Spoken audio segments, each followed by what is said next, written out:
Di era informasi yang semakin cepat, isu, rumor maupun berita yang semakin banyak, Dinas Komunikasi dan Informatika atau Kominfo Kabupaten Magetan menghadirkan podcast 555 sebagai wadah atau saluran untuk memberikan informasi yang jelas dan benar agar tidak terjadi disinformasi atau informasi palsu pada masyarakat. Kepala Bidang Informasi Komunikasi Publik Dinas Kominfo Magetan Eko Budiono menjelaskan podcast 555 merupakan wadah sarana untuk memberikan kejelasan melalui media sosial bagi pihak-pihak yang berkompeten terkait dengan isu yang saat ini sedang trending atau viral di wilayah Magetan. Podcast 555 Dinas Kominfo pada hari Rabu 23 Maret turut mengundang Disperindak Magetan dan Ketua Komunikasi Pedagang Pasar Sayur Magetan Gunadi untuk menjelaskan terkait dengan permasalahan yang ada di pasar sayur. Karena sebelumnya muncul informasi terkait kondisi pedagang di sana yang terkena bocornya air, bagaimana langkah-langkah yang akan diambil oleh Disperindak dan bagaimana keinginan para pedagang pasar sayur Magetan dengan mediasi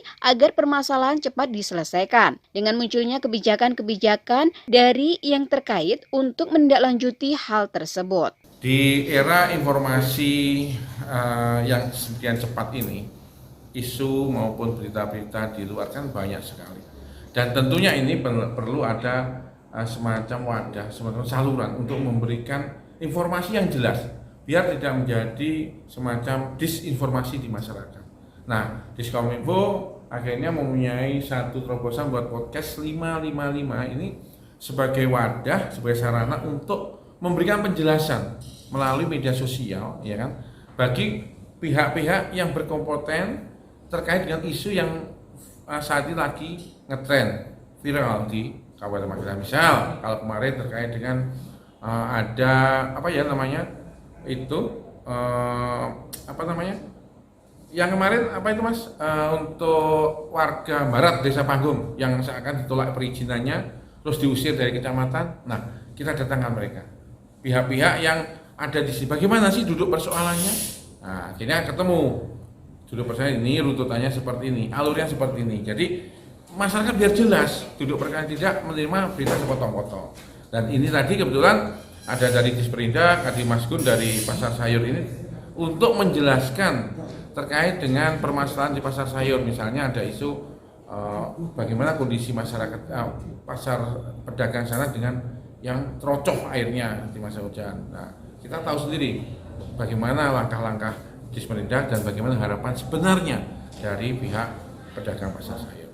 Jadi clear, nanti silakan selanjutnya kan akan ada kebijakan-kebijakan untuk menindaklanjuti. Yang penting adalah informasi itu dijelaskan dulu. Duduk persoalan seperti ini biar tidak ada diskon. Sebisa mungkin isu-isu yang terjadi dan kita bisa untuk menjelaskan, kenapa tidak? Ya kan? Semua isu yang bisa kita jelaskan masyarakat dulu persoalan kita akan jelaskan. Jadi masyarakat tidak dibuat kebingungan dengan isu-isu yang beredar di luar. Dikatakan Ketua Paguyuban Pedagang Pasar Sayur Magetan Gunadi, dari banyaknya permasalahan pada pasar sayur Magetan yang paling utama adalah terkait infrastruktur, yaitu bangunan yang sudah tua sehingga terdapat beberapa titik bangunan mengalami kebocoran saat hujan. Juga penataan pedagang, karena jumlah pedagang pasar semakin hari semakin bertambah tanpa diimbangi dengan perluasan tempat sehingga menyebabkan luapan pedagang di mana beberapa pedagang yang tidak memiliki izin untuk berdagang memaksa untuk berdagang di pasar sayur Magetan. Permasalahan lainnya yaitu akses jalan di pintu selatan pasar sayur Magetan, tepatnya yang mana di sana banyak lapak-lapak yang ditinggalkan oleh pedagang karena kan akses masuk pembeli yang kurang memadai. Yang paling utama dan pokok adalah infrastruktur ya, yang berkaitan dengan tempat berjualan yang selama ini karena memang usia sudah lama sehingga terjadi kebocoran-kebocoran. Kami maklum, hanya saja kami berharap keluhan-keluhan ini segera diakomodir oleh pihak terkait, terutama di Dinas Perindustrian dan Perdagangan. Nah, kebetulan hari ini kita dimediasi oleh Kominfo melalui podcast 555. Alhamdulillah di sini semua bisa terurai dengan gamblang dan dengan jelas. Keluhan kami bisa tersampaikan untuk kesekian kali ke Dinas Perindustrian Perdagangan. Mudah-mudahan ini adalah keluhan yang terakhir kami untuk segera bisa ditindaklanjuti, segera diwujudkan sehingga pedagang minimal pedagang untuk jangka dekat paling cepat ini bisa berjualan dengan nyaman dengan fasilitas yang lebih aman dan nyaman dari masalah hujan, cuaca. Yang paling utama kalau bisa ini penataan pedagang, karena pasar ini jumlah tempat berjualannya makin tidak bertambah, sementara yang berjualan makin bertambah, sehingga menyebabkan terjadi luapan ataupun pedagang yang tidak memiliki tempat berjualan tapi memaksa untuk berjualan, itu supaya segera diberikan tempat, supaya diberikan lahan, agar ke depan tidak ada tumpang tindih ataupun gesekan antara pedagang di dalam ataupun pedagang luar, atau pedagang yang sudah punya tempat berjualan dan pedagang yang belum punya tempat berjualan. Itu nomor satu yang paling krusial, yang paling penting itu. Yang nomor dua, itu tadi kerusakan bangunan fisik, terutama masalah kebocoran. Terus yang ketiga adalah pembuatan akses jalan dari pintu selatan dekat pos polisi itu supaya untuk disegerakan, karena di situ tuh banyak lapak-lapak yang nganggur yang ditinggalkan oleh pedagang karena akses masuk pembeli itu kurang maksimal di situ. Karena harapan kami ketika nanti di situ dibuatkan akses jalan, akses pembeli juga nyaman, bisa masuk dengan nyaman, lapak-lapak yang kemarin ditinggalkan tidak dipakai untuk berjualan itu nanti bisa terisi lagi dan bisa merata lagi untuk pembeli bisa masuk ke pasar sayur. Sementara itu diungkapkan oleh Kepala Bidang Pasar Desperindak Magetan Handoko, Desperindak Magetan telah mengajukan anggaran sebesar 240 miliar rupiah kepada pemerintah pusat untuk pembangunan pasar sayur Magetan. Namun anggaran tersebut menunggu disetujui dan turun ke daerah. Pembangunan pasar yang pada umumnya dilakukan dengan cara multi-use yang dianggap lebih efektif penerapannya, namun dianggap masih berat bagi Magetan. Dengan master plan pembangunan pasar sayur Magetan yang ketemu sebesar RAB-nya sekitar 240 miliar rupiah, maka itu saat ini Disperindak Magetan belum bisa berbuat apa-apa, hanya bisa menampung apa yang menjadi keluhan para pedagang pasar sayur Magetan. Dari data Disperindak Magetan, pasar sayur memiliki luas sekitar 2 hektar, yaitu bagian selatan 1,057 hektar dan di bagian utara seluas 1,050 hektar. Ini Pak, jadi kita mengajukan bukan masalah multi-use atau tidak multi-use, itu satu RAP. Jadi satu RAP, karena anggarannya besar, kita ajukan ke pemerintah pusat bahwa kita sudah melangkah ke sana.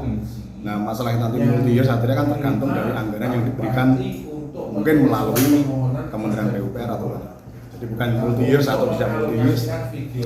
Nah, sekarang kalau multi-use 240 miliar, dibagi aja 5. Setahun kan sudah berapa? Sudah 40 sekian. Nah, anggaran di Magetan kan 1 tahun 40 miliar juga masih berat. Jadi bukan masalah multi-use atau tidak multi-use, itu memang RAP yang muncul dari satu master plan itu.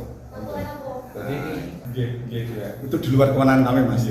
Ya, jadi Bank Pasar itu di luar kewenangan kami. Yang jelas kita memikirkan bahwa untuk master plan itu adalah untuk menampung teman-teman pedagang, kita atur sesuai dengan konsep pasar tradisional yang standar, ada zonasi dan sebagainya, plus kawasan daya dukungnya. Kalau masalah bank pasar terus yang lain-lain itu sudah di luar kewenangan. Kita berupaya, kita sudah melangkah ke pusat, tahun kemarin kita sudah melangkah, tahun ini kita melangkah. Nah, jadi kalau program ini berhasil, semua pedagang akan kita tampung. Karena memang tadi betul yang disampaikan oleh Mas Gunadi ini, lahan kita dengan jumlah pedagang tidak imbang. Lahan kita 2 hektar saja tidak ada. Pasar yang selatan 1000, kalau data kami 1057. Pasar yang utara 1050. Katakanlah 2000 dan tidak imbang. Makanya kenapa kita berupaya itu supaya pedagang yang selama ini, mohon maaf, berceceran itu yang tidak dapat tempat, semua bisa masuk mendapat tempat yang nyaman. Jadi kalau dengan bicara omset pedagang etek ya itu sudah di luar kita ya. Restribusi kami setahun itu hanya 220 juta yang kami tarik. Karena apa? Memang tarif restribusi kita masih memakai Perda tahun 2012. Itu pun pasar sayur belum bisa 100% sesuai dengan tarif restribusi. Karena kita mengingat kondisi ekonomi juga. Jadi kalau dibandingkan omset dengan restribusinya ya enggak apple to apple itu kan. Omset kan mereka, restribusi kita hanya 220 juta. Bukan enggak maksimal, tarifnya Mas. Oh, tarifnya. Iya. Nah, sudah memakai restribusi. tapi tarifnya kan memang kita memakai tarif Perda tahun 2012, 10 tahun yang lalu. Seharusnya Makanya kan kita memakai dasarnya Perda 1 tahun 2012, Perda Restribusi Jasa Umum. Nah, jadi kita masih memakai Perda 10 tahun yang lalu, Mas. oke, terima kasih. Itu pun belum bisa 100% kita terapkan. Karena mohon maaf, kalau kita terapkan 100%, yakin saya Mas Gun dan teman-teman ini mesti siap.